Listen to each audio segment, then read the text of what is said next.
Mazhab Syafi'i dalam hal ini adalah fatwa atau mazhab yang paling berat karena beliau akan mewajibkan nanti bagi orang yang perban digunakan di anggota, apabila perban itu ada di anggota wudhu selain wajah dan tangan, maka nanti orang itu wajib berwudhu di bahagian yang mampu untuk dibasuh, tetap wajib dibasuh, tapi nanti yang tidak mampu untuk dibasuh dia usap, tapi selepas itu dia juga bertayamum. Jadi dalam satu amal itu ada terjadi penggabungan antara wudhu juga dan juga digabungkan dengan tayamum. Bahkan berapa banyak tambalan yang ada di anggota wudhu dia itu, maka sebegitu banyak juga nanti jumlah tayamumnya.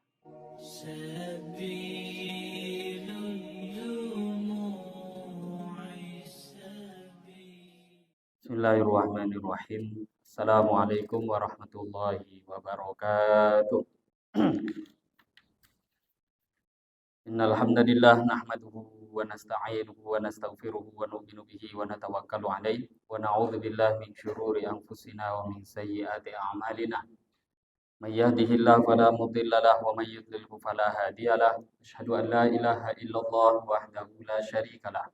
Wa asyhadu anna sayyidana wa maulana Muhammadan abduhu wa rasuluh. Allahumma salli wa sallim wa barik alaihi wa ala alihi wa ashabihi wattabi'ina lahu bi ihsanin ila yaumiddin, amma ba'du. Alhamdulillah, hadirin wal hadirat Bapak Ibu jamaah yang dimuliakan Allah. Syukur kembali pada Allah dengan mengucapkan alhamdulillahirabbil alamin. Bersolawat pada Nabi sallallahu alaihi wasallam dengan mengucapkan Allahumma shalli ala sayyidina Muhammad wa ala ali sayyidina Muhammad. Hadirin wal hadirat rahimakumullah, siang ini kita kembali syukur pada Allah. Allah Ta'ala yang memberi taufik pertolongan kepada kita semua, terutama di siang hari ini kita bisa datang ke masjid. Insya Allah akan melaksanakan sholat zuhur dengan cara berjamaah. Mari kita syukuri semua anugerah yang Allah berikan, terutama anugerah agama, anugerah taat pada Allah. Semoga dengan kita selalu bersyukur, Allah Ta'ala istiqomahkan kita dalam agama sampai akhir hayat kita. Amin ya Rabbal Alamin. Hadirin wal hadirat rahimakumullah. Di siang hari ini sambil menunggu waktu iqamah, kita jangan lupa niatkan untuk i'tikaf selama berada di masjid. Nawaitul i'tikaf fi hadzal masjid sunnatan lillahi ta'ala. Sambil i'tikaf kita akan mengkaji sedikit beberapa pembahasan berkaitan lanjutan fikih toharoh bersuci.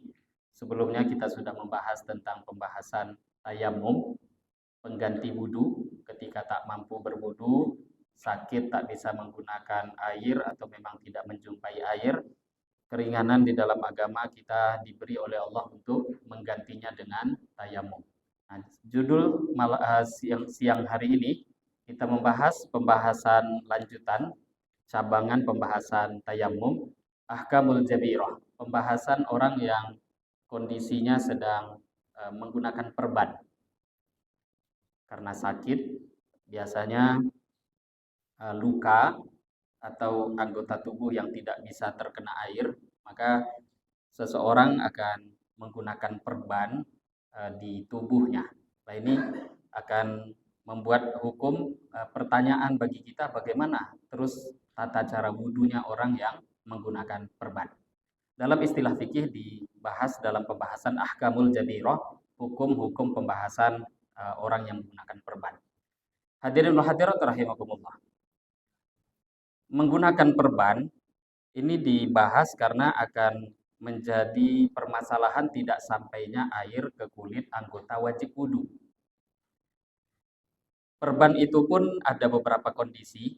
Kalau perban dipasang di badan ini bukan di anggota wudhu, maka tentu tak perlu dipermasalahkan. Contoh, misal diperban di bagian paha. Ya, kalau paha yang luka, tak ada kaitan dengan wudhu. Paha tidak termasuk bagian anggota wudhu. Ataupun anggota-anggota tubuh lainnya yang bukan bagian anggota wudhu, maka berarti tidak perlu dipermasalahkan. Yang kedua, yang menjadi masalah adalah ketika perban itu dipasangkan, diletakkan di anggota wajib wudhu, wajah, tangan, kepala, atau kaki. Ini ada hukum tersendiri. Nah, yang ketiga, perban itu dipasang di bahagian anggota tayamum. Kita tahu anggota tayamum ada dua, wajah dan tangan. Kalau wudhu itu lebih luas, ada kaki, ada kepala. Nah, sedangkan tayamum di posisi anggota tayamum itu adalah wajah dan tangan. Kita beralih ke kondisi kedua dan tiga, karena kondisi pertama kalau perban berada di anggota yang bukan anggota wajib untuk dibasuh dalam wudhu berarti tak ada masalah. Yang menjadi masalah ketika perban dipasang di anggota wajib wudhu selain anggota tayamum, selain wajah dan tangan. Maka di sini nanti tata caranya terjadi ikhtilaf di kalangan para ulama. Kita akan membahas dulu mazhab kita, mazhab al-Imam Asy-Syafi'i rahimahullahu taala. Mazhab Syafi'i dalam hal ini adalah fatwa atau mazhab yang paling berat. Karena beliau akan mewajibkan nanti bagi orang yang perban digunakan di anggota, apabila perban itu ada di anggota wudhu selain wajah dan tangan, maka nanti orang itu wajib berwudhu di bahagian yang mampu untuk dibasuh, tetap wajib dibasuh, tapi nanti yang tidak mampu untuk dibasuh, dia usap, tapi selepas itu dia juga bertayamum. Jadi dalam satu amal itu ada terjadi penggabungan antara wudhu juga dan juga digabungkan dengan tayamum. Bahkan berapa banyak tambalan yang ada di anggota wudhu dia itu, maka sebegitu banyak juga nanti jumlah tayamumnya.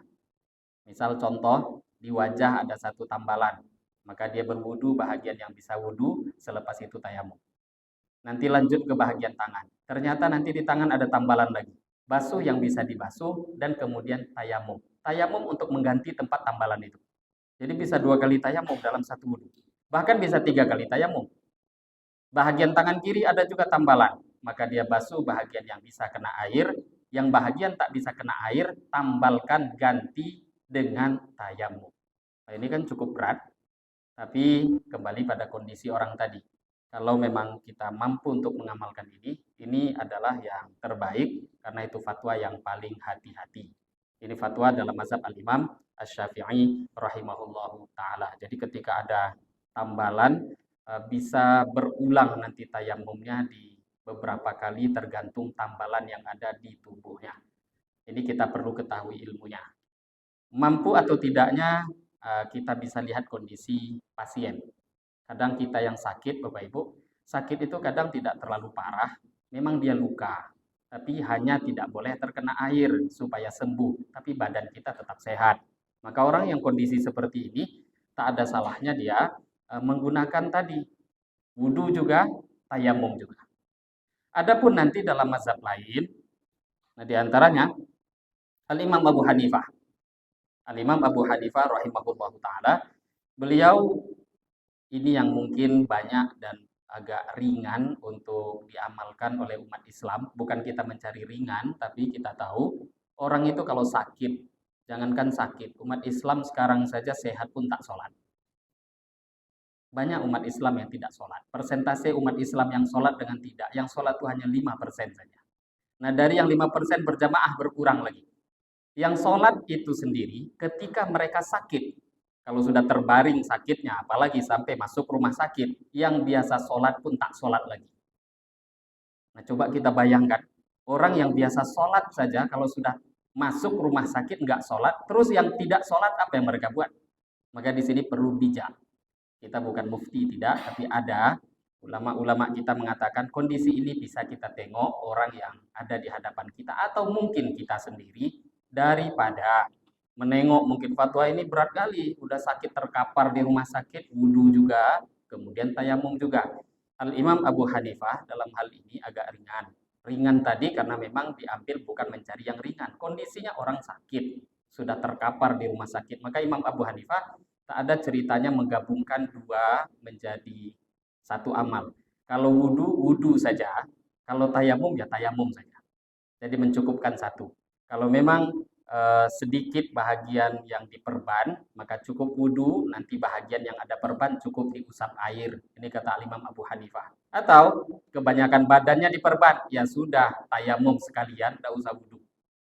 Ini memang bisa kita lihat nanti dalam kondisi orang yang mungkin sampai diinfus, selang-selang itu akan mengganggu bahagian-bahagian bagian wajib wudhu, sehingga nanti seperti apapun air tak akan sampai ke seluruh anggota wajib wudhu. Maka yang seperti ini tadi sebisa mungkin dia mengikuti mazhab Syafi'i sangat-sangat baik kalau dia mampu gabungkan wudhu di tempat yang tak bisa karena ada perban atau tadi selang-selang bahagian infus menghalangi, di situ dia tayamumkan.